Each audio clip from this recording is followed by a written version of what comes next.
Vamos abrir em Marcos, capítulo de número 14. Marcos 14.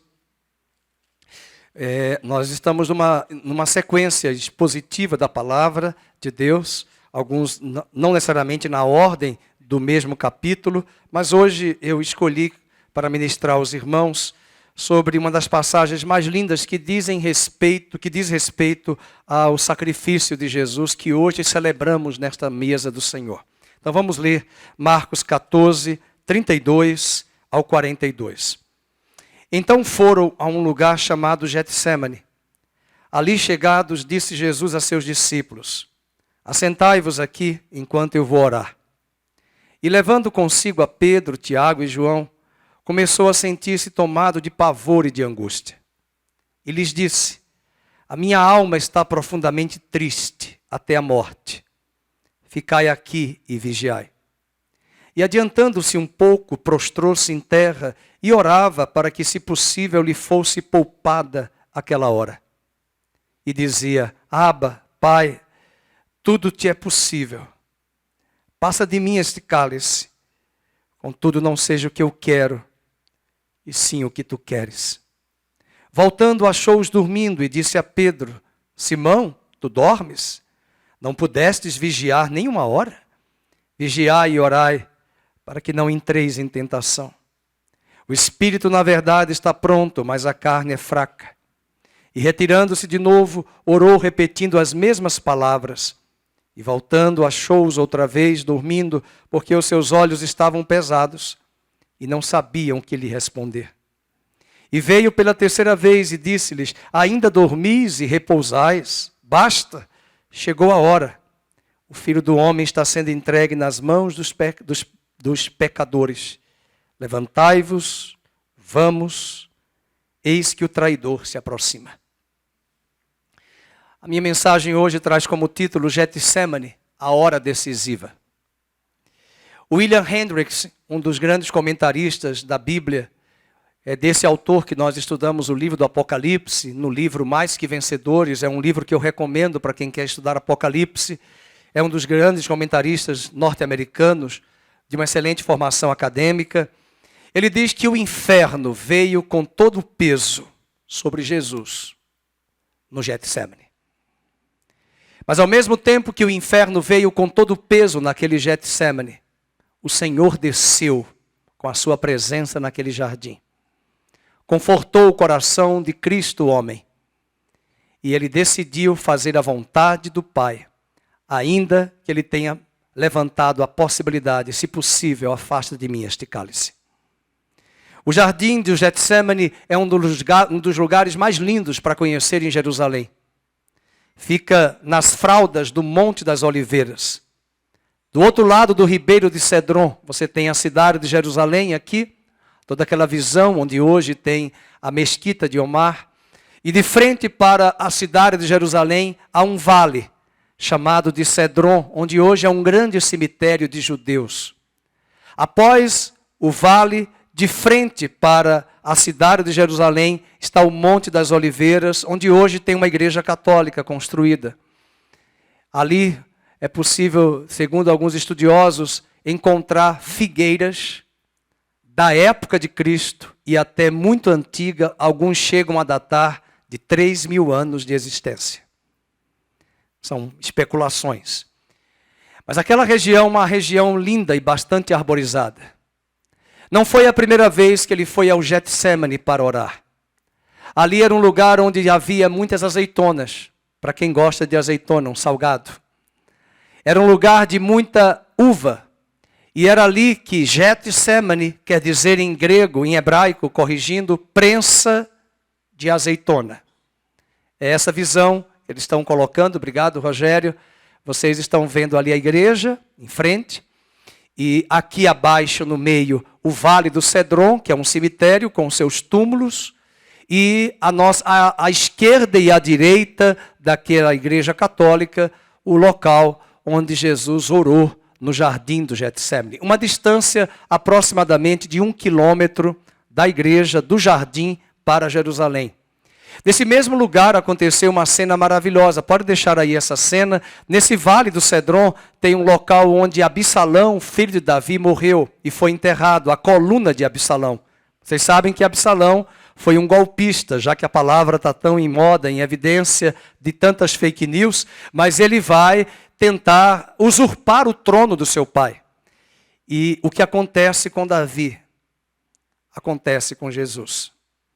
Jesus estava em Jerusalém, no cenáculo, ele participou da mesa, e ele caminha chorando e vai para o Monte das Oliveiras orar ao Pai. Alguns anos antes, séculos antes, Davi estava no trono como rei em Jerusalém, no Monte Sião. Seu filho tira ele do trono. Seu filho deseja matá-lo. E qual o caminho que Davi fará? Ele vai passar por esse mesmo vale e vai se refugiar no Monte das Oliveiras. Quando a notícia chega que Absalão está morto, os filhos de Israel voltam para Davi e convidam-no para que ele voltasse para assumir a coroa e assumir o trono de Judá.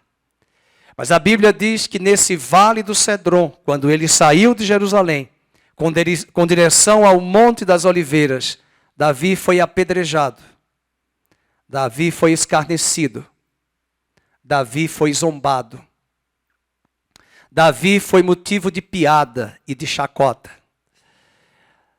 sendo uma sombra do que haveria de acontecer com Jesus, com os seus algozes, que escarneceriam, zombariam e blasfemariam.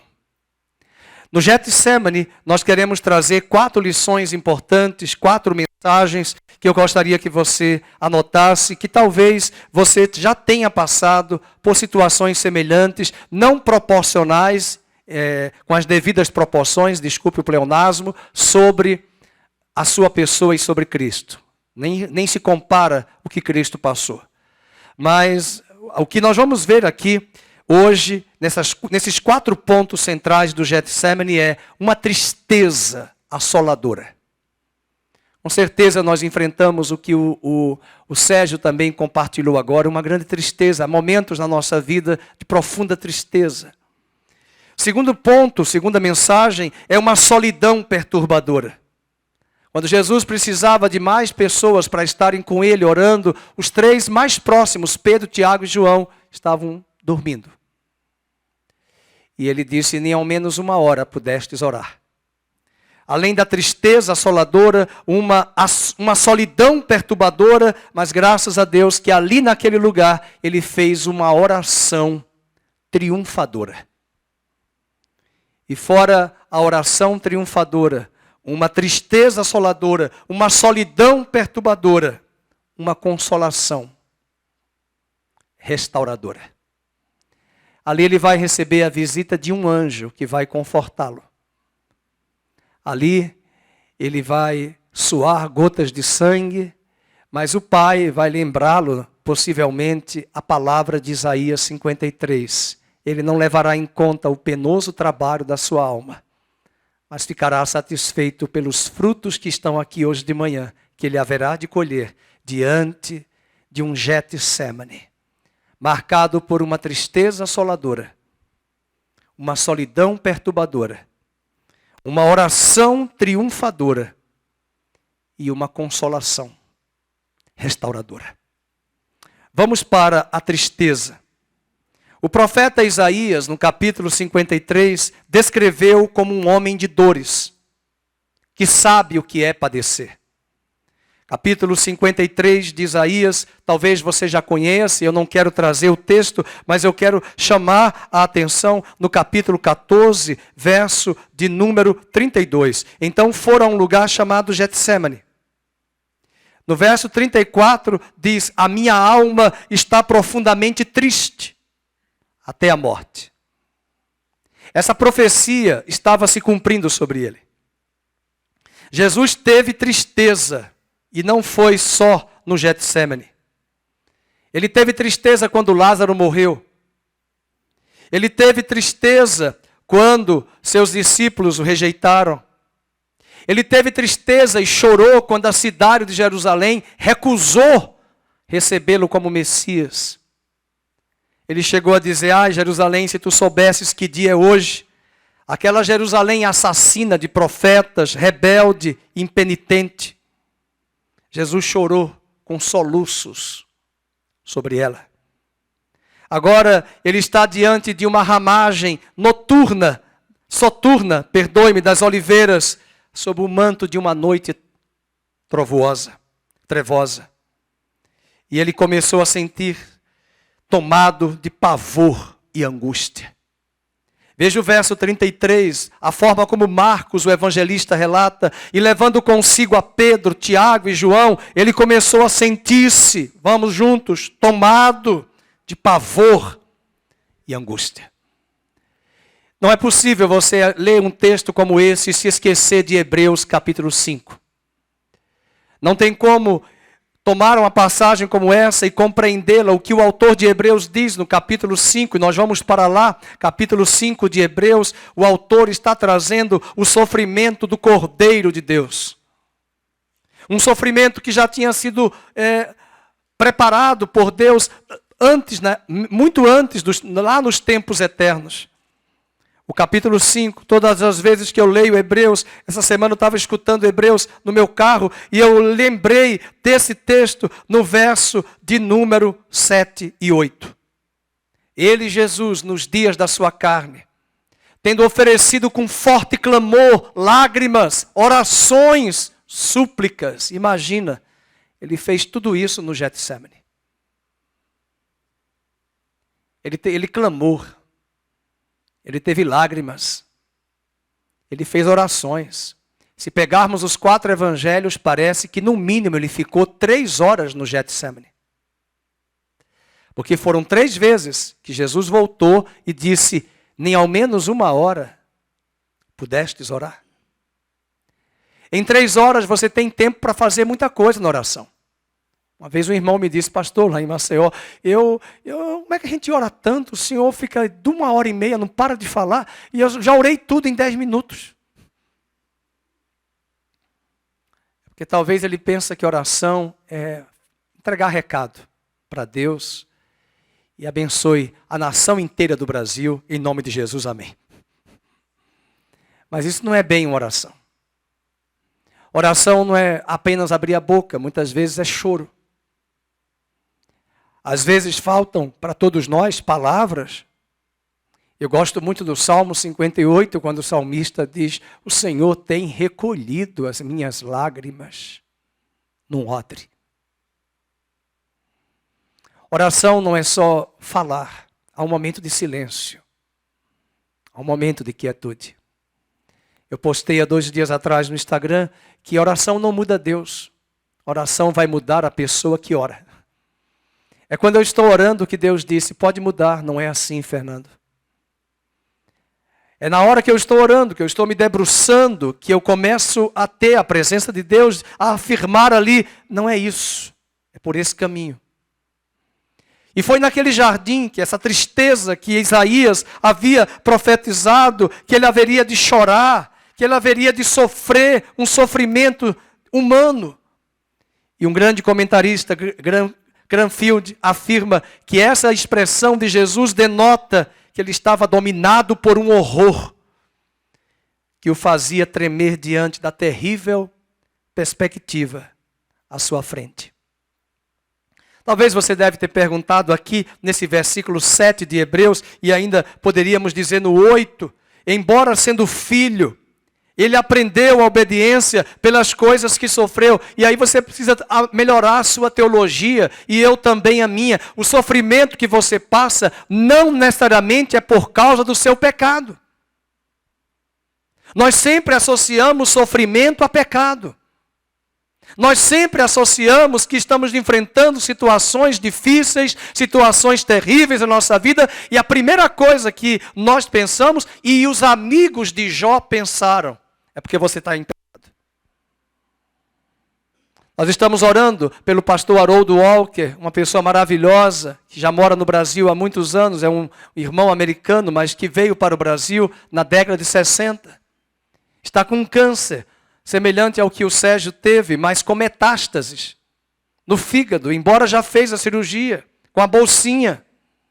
Um homem justo, um homem temente a Deus, um homem fiel. A pergunta que vem, mas por quê? E nós sempre temos uma língua afiada para julgar as pessoas. Ah, deve ser algum pecado, deve ser isso. Não. Pode ser que não. É nessa hora que nós aprendemos aqui no verso 8 que, embora sendo filho, só que ele não tinha pecado. Leia o verso 8. Aprendeu a obediência pelas coisas que sofreu. Porque ele aprendeu a obediência. Porque ele não veio como Deus, ele veio como homem. E como homem ele tem uma alma. E como alma ele tem vontade. Só que ele precisava seguir o modelo do último Adão. De um Adão contrário ao primeiro Adão. O primeiro Adão fez a sua vontade. O primeiro Adão fez o que a sua carne queria.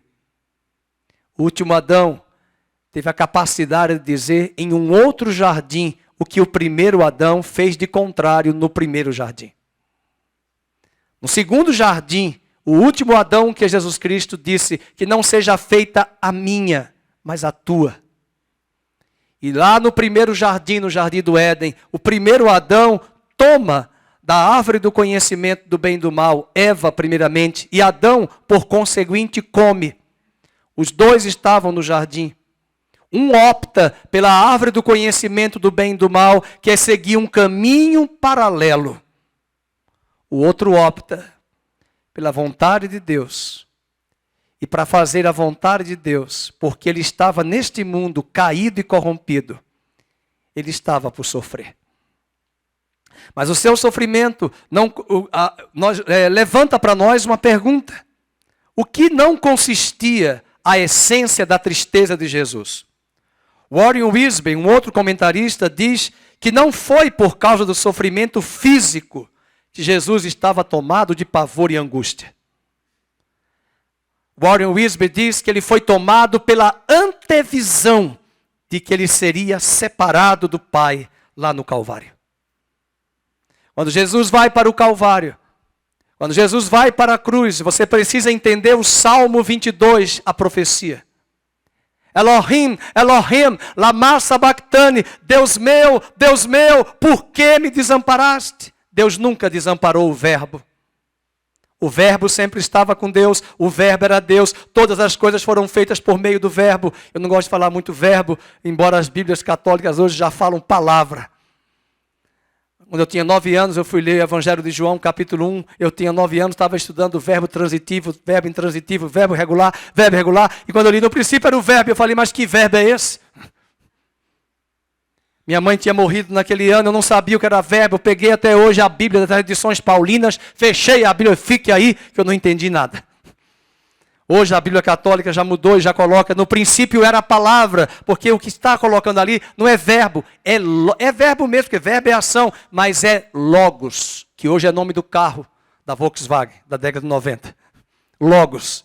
Mas logos é verbo, tratado, racional, discurso. Não é à toa que todo esse logo aí que você vai ver, está tudo nas disciplinas das universidades. Psicologia, odontologia, arqueologia, antropologia, tudo que tem logia, antropos, homem, logia, tratado, discursivo. E além disso, uma coisa muito óbvia que todo mundo aqui faz. Eu convido aqui o físico Chagas, que ele está devendo para nós uma aula bíblica sobre criacionismo, que ele é bom nisso, ele é professor da Unicamp de Física, e ele está devendo essa aula, ele vai dar e eu vou combinar, e os irmãos virão e digam amém. Vocês virão para ouvir a aula dele, que eu fiquei com uma inveja santa, que ele foi dar a palestra numa outra igreja. Quando eu fui visitar a irmã Márcia Cabeleira, a pessoa disse, olha, ele deu uma aula de criacionismo lá na igreja. Eu disse, pois é, ele tanto tempo lá na nossa igreja e não dá aula. Brincadeira. Mas quando ele vai falar sobre isso, sobre logos, aí eu chamei o Chagas para dar a palavra. Veja, o que a gente faz? Venha dar a palavra. Venha dar a palavra. Porque foi aí que surgiu a filosofia. Porque ele chamava os filósofos para dar a palavra, o logos. Chama Platão, chama Sócrates, chama Aristóteles. Agora está a oportunidade de você dar a palavra, de dar o discurso, o logos, a oralidade, o pensamento racional, discursivo, transmitido. Esse é o logos. E como nós estamos na mesa dele, é bom lembrar que lá em Gênesis 1, no princípio era o verbo, e o verbo estava com Deus. O Pai estava com o Filho é a palavra, o logos. O Pai é arquiteto. Hebreus 10 diz que Deus é arquiteto. O arquiteto planeja, o arquiteto projeta. O engenheiro verbaliza para o pedreiro e o pedreiro executa. Já fez a analogia? O Pai é o arquiteto, o Filho é o engenheiro, a palavra e o Espírito executa.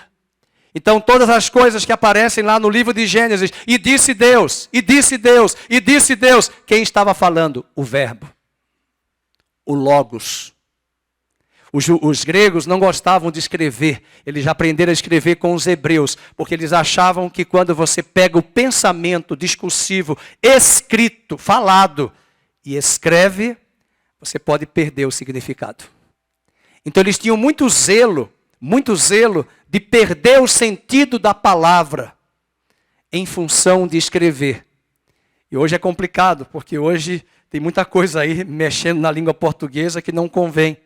E aí você muda os sentidos das coisas, das palavras, e muda a etimologia, mas quem é da área de linguística sabe que você tem que buscar na palavra, no original, o que ela quis dizer. Vou só dar um exemplo. Uma vez eu olhei assim, meu Deus, eu sou tão velho assim, né? Porque eu fui fazer um exame de sangue no Francesc.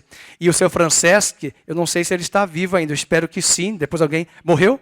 Mas morreu recentemente, né? Porque eu fui lá, eu sempre fui no Francesc, e eu fui fazer exame de sangue. E aí eu fiz o exame, eu já sabia que era ele, o nome dele era um senhor, e ele já estava com mais de 90 anos. Quando eu terminei de fazer o exame de sangue com a enfermeira, ele chegou e fez assim, olha o que é a palavra. Ele disse, você já fez o seu de jejum? Eu olhei assim, e ele falou por trás de mim, eu olhei para ele, olhei aquele homem alto, e eu falei, nossa, faz décadas que eu não escuto essa palavra de jejum. Aí eu lembrei das aulas de espanhol, desayuno. Aí lembrei da palavra inglesa breakfast. Breakfast, o que é breakfast? Quebra do jejum. Fast em inglês é jejum. A gente usa café da manhã, cadê? Vai dizer para o Jeff, esposo da Silvana, assim, para americano dizer café da manhã, coffee of morning. Não existe isso. Porque senão ele vai pensar, então tem coffee of afternoon e coffee of evening. Não existe. A gente aqui fala café da manhã, é só aqui no Brasil. Mas quando você vai para Portugal e outros países, você vai lá encontrar a palavra de jejum ou desayuno. Então, quando eu disse, tinha que ser o seu Francesc mesmo, que perguntou para mim o de jejum. Só que é nessa hora que entra a linguística. Pegue a palavra, breakfast. Por isso que o logos é importante. E quando você perde a palavra, você quebra a palavra e você não assimila o sentido da palavra. Porque que quando Deus estava falando lá e disse Deus, faça-se isso, é para fazer conforme Ele disse, segundo a sua espécie. É o logos. Só que café da manhã em inglês, em português, não diz nada para um americano. Outra vez eu fui explicar isso, a pessoa falou, mas festa é rápido. Eu disse, sim, mas não estou falando de adjetivo. Eu estou falando de substantivo, festa é jejum. Porque festa, a pessoa pensou em fast shop. Para comprar na loja que é tudo rápido. Fast, sou fast, vou correr bem rápido. Então veja, agora o verbo está vivendo essa tristeza. Vivendo essa angústia. O que consistia a profunda tristeza de Jesus? Um grande comentarista também, Egídio Gioia, disse que a essência da profundíssima tristeza de Jesus estava no seu extremo horror ao pecado. Diz esse comentarista que a pureza imaculada da sua alma ia ser manchada e completamente escurecida pelo pecado. Não dele, mas o pecado do mundo. Ele sentia a realidade da maldição da cruz, diz Egídio Gioia. Ele sentia que ia ser maldito pela justíssima lei de Deus. Ele sentia que a espada da justiça de Deus devia cair sobre ele. Sua tristeza era porque a sua alma pura estava recebendo toda a carga do pecado. Eu não sei se eu vou ser prolixo, mas eu prefiro repetir, pecar por excesso. Segundo aos Coríntios, capítulo 5, verso 20, você não pode esquecer esse versículo. Versículo 21, na verdade. Você pode ler em voz alta para mim, comigo. Aquele que não conheceu o pecado, ele o fez pecado por nós. Então vamos deixar a religiosidade da nossa cabeça, da nossa tradição humana e ficar beijando um Cristo morto na Semana Santa. Agora mesmo é a Quaresma e na Quaresma mais antiga não come carne, não liga som. Quem foi dessa época levanta a mão. Que não liga som, não pode ligar a televisão, não pode comer carne vermelha durante 40 dias. É toda uma penitência, só que não há entendimento do que aconteceu na cruz. E eu não tenho vergonha de dizer, era na Semana Santa que eu ia para a procissão, uma fila imensa da minha cidade para beijar o Cristo morto na estátua, que 3 horas da tarde fizemos a procissão, e o preconceituoso aqui chegava na fila e olhava, meu Deus, onde é que todo mundo beijou? Um lugar que ninguém beijou, da estátua do Nosso Senhor morto. Tinha vontade de levar o álcool da farmácia do meu pai e o algodão para limpar o pé. E eu dizia, um dia eu olhei, todo mundo beijou na perna. Eu falei, eu vou beijar na planta do pé. Na parte interna. Aí eu me enverguei, passei a mão e dei um beijo. Acho que foi a última procissão que eu fui. Por ignorância, por tradição humana, por religiosidade. Mas eu nunca entendi, ninguém nunca falou para mim que lá na cruz do Calvário, quando ele disse, por que me desamparaste? É que naquela hora o Pai deu as costas para Jesus, o Filho de Deus, que se tornou pecado. E Deus trouxe a ira dele sobre o homem que estava em Jesus. E ele perde a paternidade de Deus. Ele perde a sua filiação. Porque essa perda era minha, essa perda era sua. Ele se fez pecado por nós, disse Paulo aí, para que nele fôssemos feitos justiça de Deus. Ele não está chorando, ele não está numa tristeza. As pessoas pensam que às vezes tristeza é só por causa da alma. Tem peso que muitas vezes você vai ter, que é o peso de Deus, de olhar para uma cidade de Campinas, São Paulo, num dia como hoje, domingo, as pessoas estão pensando só, lá em Maceió é praia, aqui é shopping, aqui é churrasco, aqui é mesa, e entra domingo e sai domingo, e é churrasco, é festa, é balada, e Deus está olhando para essas pessoas com tristeza, com pesar, porque elas estão cegas. E muitas vezes nós que já temos a verdade, não choramos por essas pessoas. John Knox era casado, ele tinha um mapa da Inglaterra e orava. Sua esposa fazia o almoço, ele trancava-se no quarto enquanto ele orava pela Escócia. Ela ia às vezes com a panela escutar enquanto ela está cozinhando. E ele estava chorando, dá-me a Escócia, senão eu morro. A rainha da Inglaterra dizia que temia mais as orações de John Knox e George Whitefield, do século XVIII, do que o exército da França. Eram pessoas que sabiam orar, não estavam orando, não estavam com peso por causa do filho genético, por causa de um problema de emprego. Estavam chorando por um peso de enxergar as vidas diante dela, de uma cidade como a nossa, sem Deus. De olhar para as pessoas da universidade, na escola.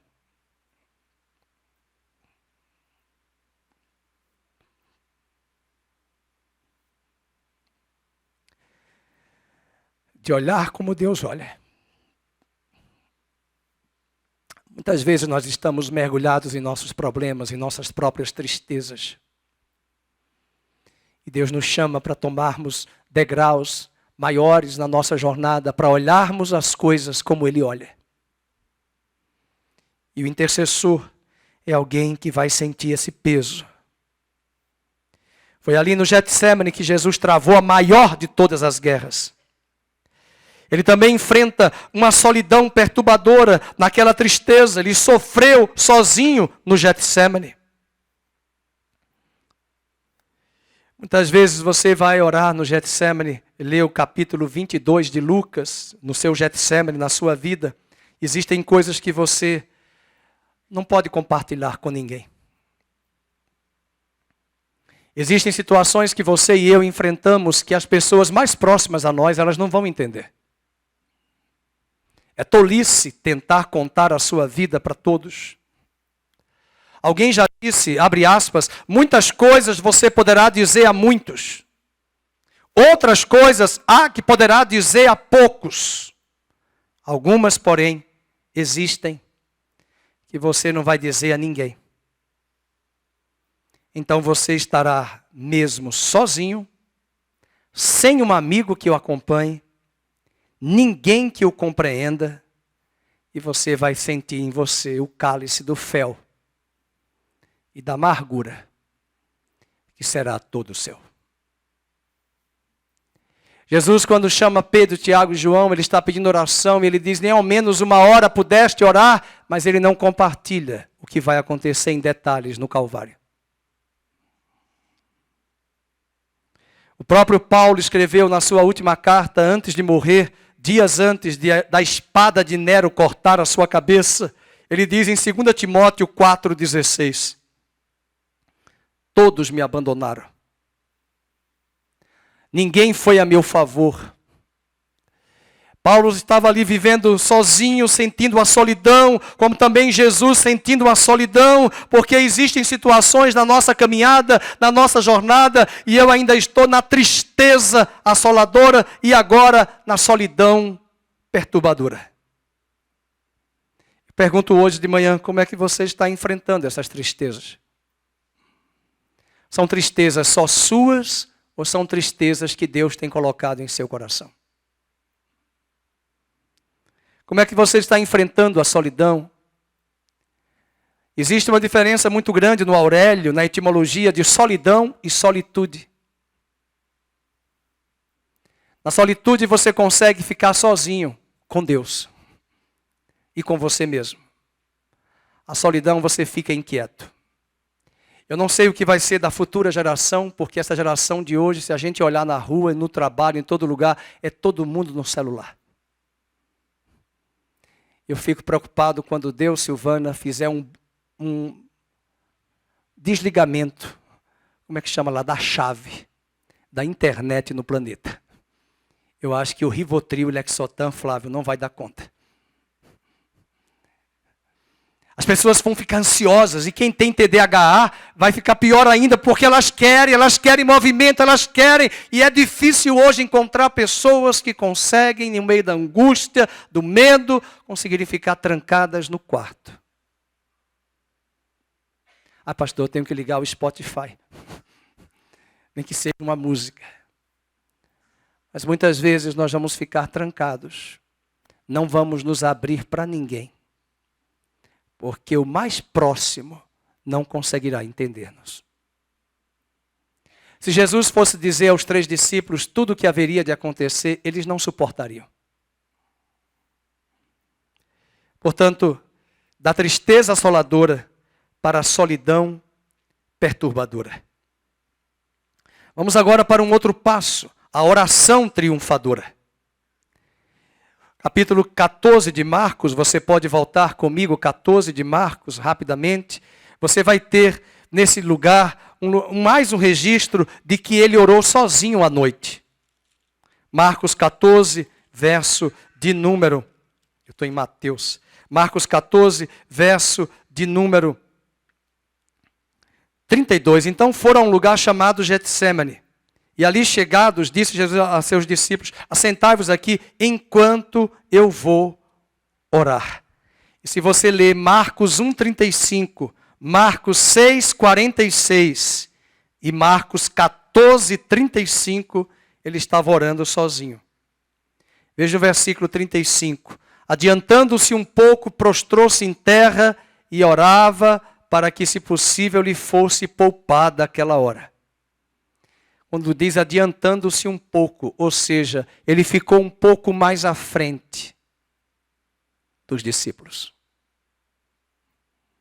Às vezes tem coisas que o marido vai orar sozinho, que a esposa vai orar sozinha, que o filho vai orar sozinho, porque é uma coisa muito pessoal. Ninguém está escondendo nada, mas é algo pessoal. É algo que na busca da vontade de Deus para a nossa vida, o mais próximo não entenderá. Eu não sei se você já se sentiu um peixe fora d'água. Às vezes nós não podemos compartilhar, não temos com quem compartilhar, e não se pode compartilhar, porque aquela direção é uma direção de Deus para a sua vida. Só não pode ser do engano, queridos.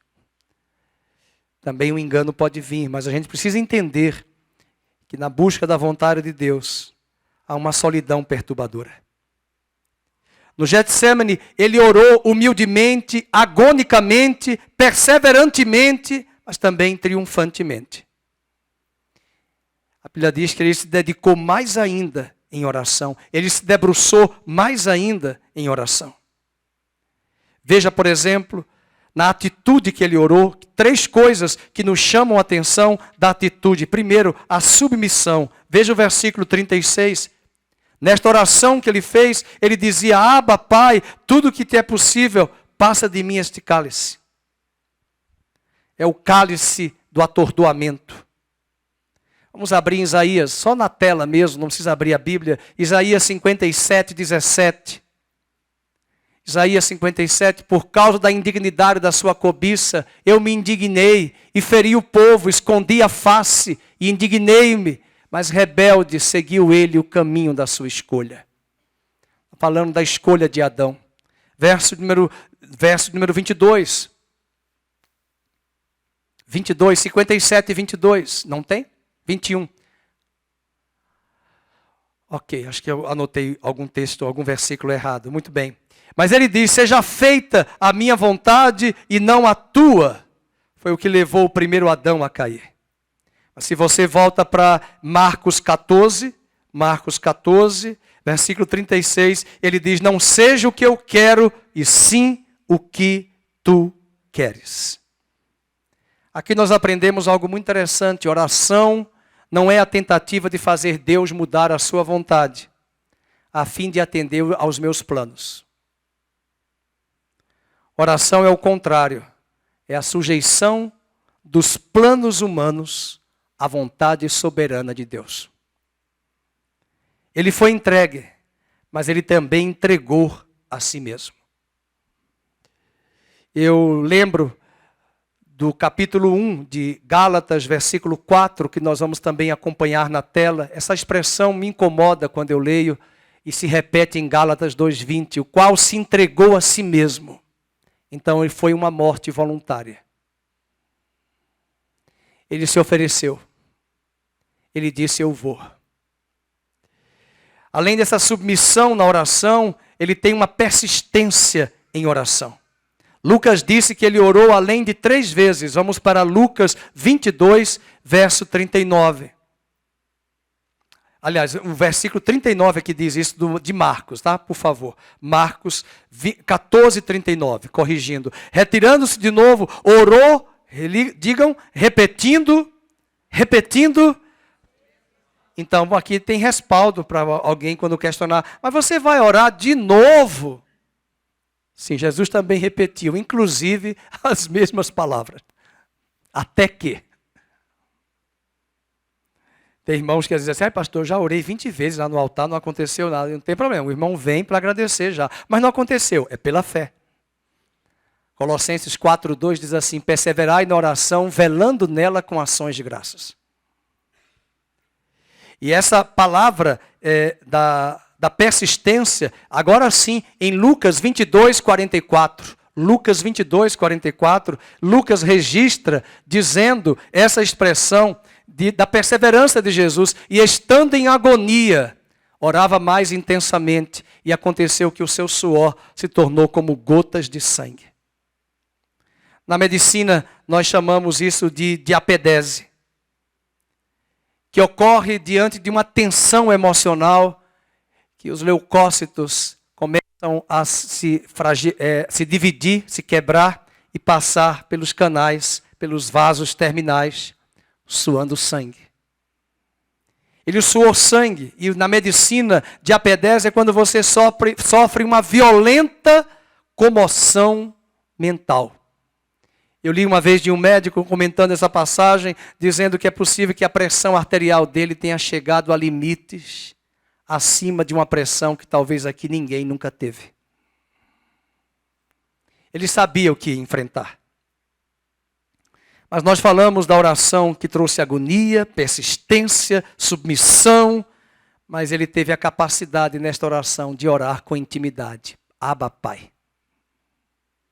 Ele chama Deus de Pai. Quem sabe hoje de manhã, início de tarde, você... eu não consigo chamar Deus de Pai em todo esse vale que eu estou passando. Mas mesmo assim ele se submete ao Pai. E não chama de Deus. Ele diz Abba, Pai. Capítulo 14 de Marcos, no verso 36, ele diz Abba. E essa expressão Abba é uma expressão significativa para o povo judeu. Papai. Paizinho, em hebraico. Ele demonstra intimidade com Deus no momento de muita angústia e agonia. Mas ele também triunfa, depois de ele orar 3 vezes e mais intensamente pelo mesmo assunto, ele apossou-se da vitória. Uma das passagens tremendas dessa passagem aqui, um dos versículos mais tremendos, é o versículo 42. Eu acho que você e eu, às vezes, também enfrentamos isso. Você passa por um peso, você passa por um vale, você passa por um momento difícil, você passa semanas e dias difíceis, mas de repente aquele peso, em uma determinada hora, ele sai e você sente aqui dentro, é chegada a hora de se levantar e agir. Agora o Pai já capacitou ele. Aquela moedura, aquele processo de angústia, aquele processo de sofrimento, que trouxe angústia à sua alma e à minha alma, como trouxe a de Jesus, de repente ele diz no verso 41, Marcos 14, 41, e veio pela terceira vez e disse-lhes, ainda dormis e repousais. Leiam agora, basta, chegou a hora, o Filho do Homem está sendo entregue nas mãos dos pecadores. Ele já estava ciente de que Judas estava vindo com a turba. Quero dizer nesta manhã que haverá momentos, glória a Deus, que Deus vai trazer essa palavra, basta. Agora é hora de levantar. Agora é hora de agir. Agora é hora de sair desse peso. Agora é hora de lavar o rosto, de ungir o teu rosto, a tua cabeça e se levantar para cumprir o plano de Deus. Neemias passou por isso, chorou por Jerusalém. Ficou vários dias jejuando e orando, mas teve uma hora que o rei perguntou, que tristeza é essa? Não era tristeza porque alguém da família dele morreu, não, é tristeza porque os muros da minha cidade estão destruídos. O rei levantou os recursos, disse, vou te dar todos os recursos, vou te dar uma licença-prêmio, go straight, vai em frente, vai embora. E ele foi, e o rei deu todos os recursos, mas ele começou com uma tristeza. Até o peso sair. Para começar a agir. Nós também enfrentamos isso. Quando oramos, Deus nos prepara. Charles Ryle, um dos grandes comentaristas, diz que vigilância sem oração é autoconfiança e autoengano. E oração sem vigilância é entusiasmo e fanatismo.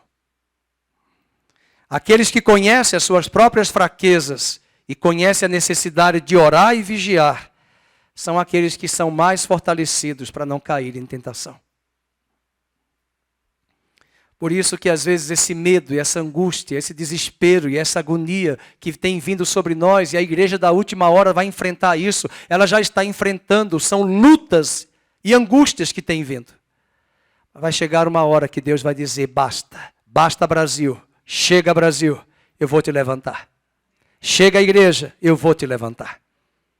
Por fim, eu falei da tristeza assoladora, da solidão perturbadora de Jesus, da oração triunfadora, mas eu quero terminar falando sobre a consolação restauradora. Jesus entrou cheio de pavor e angustiado no jardim do Getsemane. O texto começou dizendo: angústias vieram sobre ele. A minha alma está angustiada. Foi assim que ele entrou no Getsemane.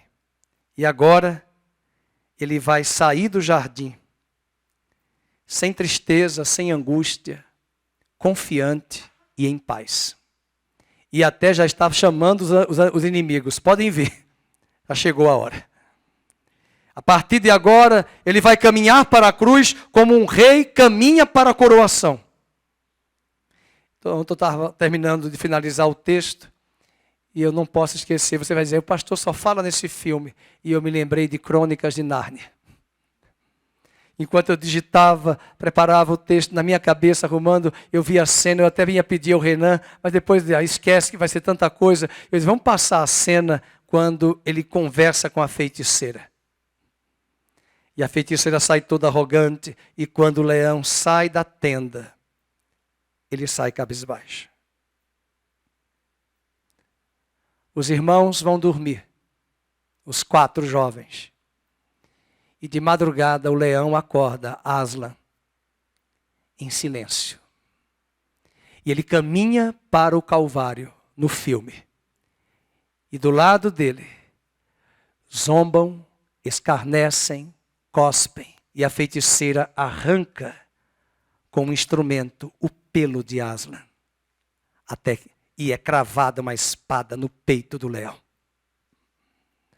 Aquele Calvário que C.S. Lewis, que era ateu e se converteu, era professor de letras na Inglaterra, fez o livro que a Disney depois comprou os direitos para produzir o filme. É uma das cenas mais lindas. É a figura de Cristo. A Letícia não está aqui conosco hoje de manhã, pelo menos não estou vendo, mas seu esposo, antes de morrer, foi para o hospital em São Paulo fazer a cirurgia. Imagine, os médicos disseram para a mãe e as filhas: seu esposo e pai só tem 5% do coração. Ele não pode se movimentar. Ele não pode fazer muito exercício. Muito antes do diagnóstico, 6 meses, olha Deus preparando. Ele foi visitar o nosso estudo bíblico que eu fazia numa casa com alguns irmãos. E ele assistiu e ficamos até 2 da manhã no estudo com ele, tirando dúvidas. Ateu.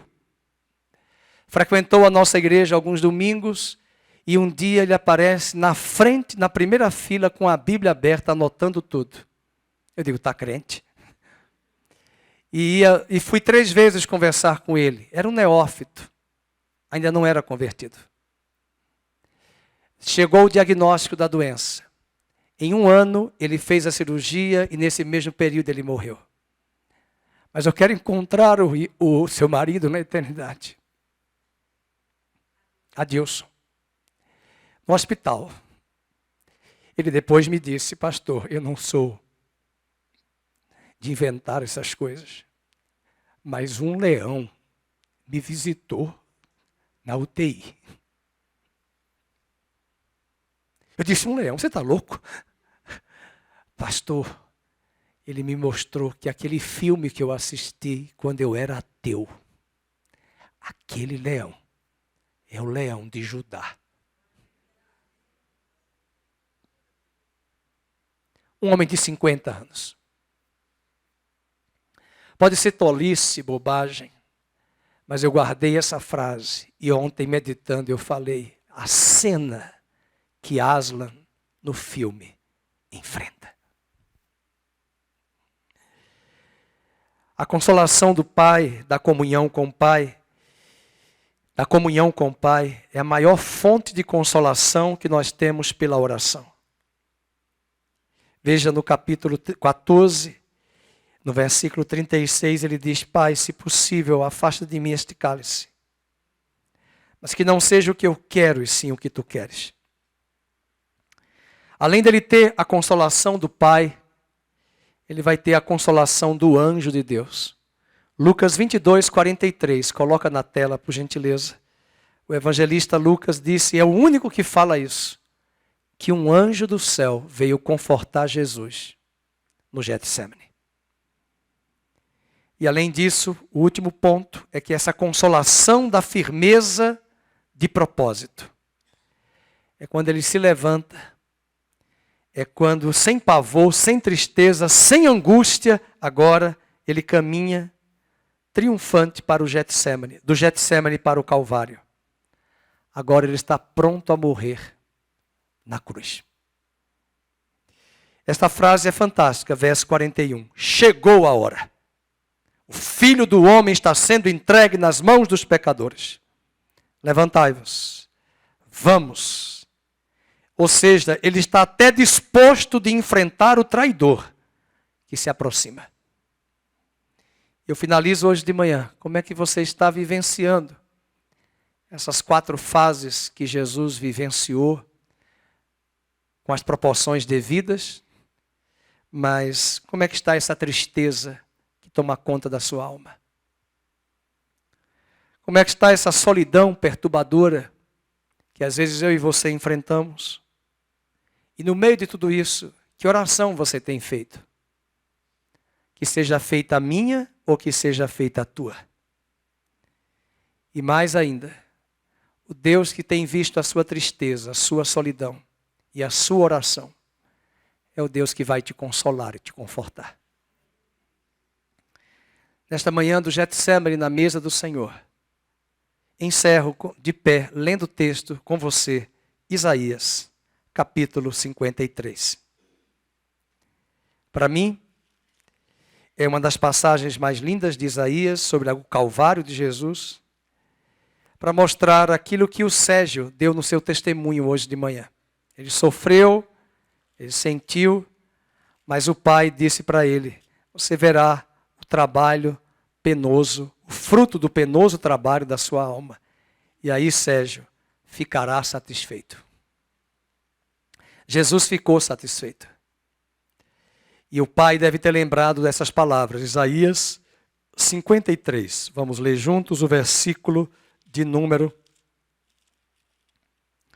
11. Todos. Ele verá o fruto do penoso trabalho de sua alma e ficará satisfeito. O meu servo, o justo, com o seu conhecimento, justificará muitos, porque as iniquidades deles levará sobre si. Aleluia. Foi isso que o Pai deve ter falado para ele. Vai valer a pena. Olha para a pessoa do seu lado. Ele pensou em cada um de nós. Ele pensou em cada um de nós. Vamos orar, curva a sua cabeça. Como uma flor machucada no jardim, morreu por mim, pensou em mim. Pai querido, nós queremos entregar esta palavra. Lembrar do Getsemane hoje é lembrar dessas 4 etapas que Jesus percorreu. E nós não somos diferentes.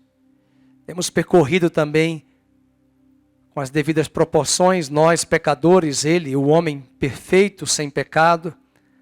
Mas nós enfrentamos esses lugares.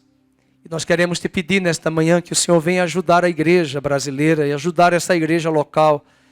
E ajudar aqueles que estão dominados por esse peso. Um peso pelo Brasil. Um peso pela igreja. Um peso pela apostasia da igreja. Um peso pelo show, pelos espetáculos, pelo engano. Um peso pelo falso evangelho que cerca a igreja e os púlpitos. Um peso pela falta de compaixão, de amor. Um peso por tantas disparidades e na nossa vida pessoal, na nossa vida como corpo de Cristo. Que o Senhor transmita ao nosso coração esse peso. Ao mesmo tempo, saibamos lidar com a solidão. Muitas vezes não temos com quem compartilhar. Nós entregamos hoje de manhã esta solidão e lembramos que não estamos sozinhos. O Senhor está conosco. Oramos para que o Senhor tome as nossas orações e no meio delas o Senhor venha enviar o teu anjo. E mais do que isso, venha a tua presença para nos confortar e nos consolar. Fortalece os que estão enlutados aqui, como a família da Gisele e seus filhos, como a Alessandra, que perdeu sua mãe, como o pastor Daí, que perdeu sua genitora. Nós entregamos as nossas vidas diante de ti. E oramos para que no meio desse Getsêmani, dessa agonia, o consolo que vem do Senhor, dos irmãos, dos anjos do Senhor que são enviados para nos dar livramentos e confortar. E mais do que isso, da tua presença sejam suficientes para nos levantarmos, para enfrentarmos a hora que está chegando do último dia. Que o Senhor nos abençoe e nos guarde, que o Senhor faça resplandecer o seu rosto sobre nós, tenha misericórdia de nós, sobre nós levante a luz do seu rosto e nos dê a paz. Em nome de Jesus. Amém.